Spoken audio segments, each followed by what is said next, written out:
Three, two, one, action. 3D. What's the difference between the Icelandic volcano and Cheryl Cole? The volcano is still blowing ash. Babicka Lime Boules, no one can really claim to have invented it. It was more of a discovery, I think. About 4 o'clock in the morning. Ben Reed was involved, Paul McFadden, myself, various other reprobates. Exactly who was there has not been recorded. It's lost in the sands of time, I think. And we made the rules up as we went along, and we've been changing them ever since.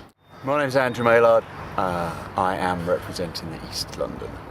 Today we're at the Britannia pub in the glorious East London, in the greatest park in London, Victoria Park. East London's got real people, none of those horrible mojitos swilling Julia Roberts loving Portobello Road shopping toffs with plums in their voices. You got real people that drink real drinks, pints of ale, bottles of beer. If you want a straight answer, ask somebody a question from Hackney. My name's Jake Berger from the world famous Portobello Star in West London. I've taken my life in my hands by coming over here to East London to lay down the Lime Boules challenge to these muppets over here. If you were to ask me why the West are better at Babicka Lime Boules, I would say it's because we've just got superior firepower.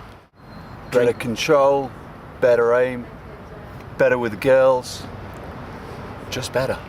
Well, you know, I come over to East London, you see all these people with the skinny jeans on and the Ramones t-shirts, and they've all got about 7 different haircuts.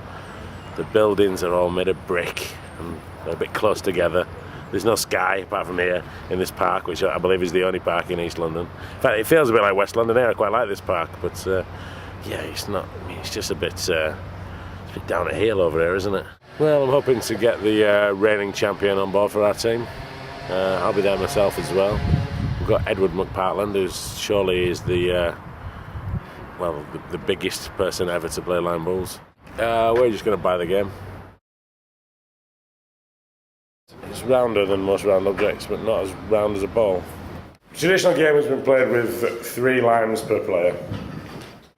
One thing you'd have to remember while playing Babicka Lime Boules is it's really important to initial your limes. This is the Jake Berger guide to the permitted throws in Babicka Lime Boules.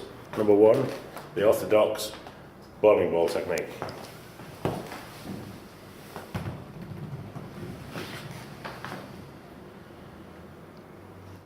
The French technique, the tonk style. What I'm going to show you now is the 3rd permitted shot, which is not a positional shot. It's played to take another player's lime out of the game, which is the blunderbuster shot. You have to go over and try and take another ball out of the game. Not this time. It's a gamble, but it can be a game winner. Oh, it's going to go bust. That's bust. Well, if the lime hits the back wall beyond the jack, then it's bust. No matter how close it ends up subsequently to the jack, it's bust. The best quality limes definitely come from West London, from Tony Glasgow on Portobello Road. But yeah, the limes that you choose is important. This one you can see is slightly weighted to one side, so it's going to, depending on which, if it's that way around, it's going to turn in anti-clockwise. If it's that way around, it's going to turn in clockwise. It's really just turn the lime round though, don't you? Yeah, or you can do a little shine on it like that. It's going to affect it as well. And sometimes I just like to just go on one side. And I think also important is that it's been done on both these, but to take the little crown out as well. Yeah, because that can make it ping off to one side. You also, if you're really smart, you can flatten it, which means that if you get your throw right, it's going to hit dead ground and stay where it is. I mean, when the game was invented, it was first played with very stale old limes, which have dried up and gone hard and very spherical, almost to the size of a squash ball. So, because obviously that type of lime is can't be used for anything other than Lime Boules, especially not in West London. In East London, they probably put it in the gin and tonics, but we're a bit more fussy about things like that over there. Best shot I've ever seen was a multiple cannon playing a 1, 2, 3 lime from the jack, taking the jack out of the circle and finishing with a kiss on the jack. Who made that shot? That was one of my own shots. So you're saying the best shot you've ever seen was from you? Yeah. Babicka Lime Boules is a very modern game. It's now also available in 3D.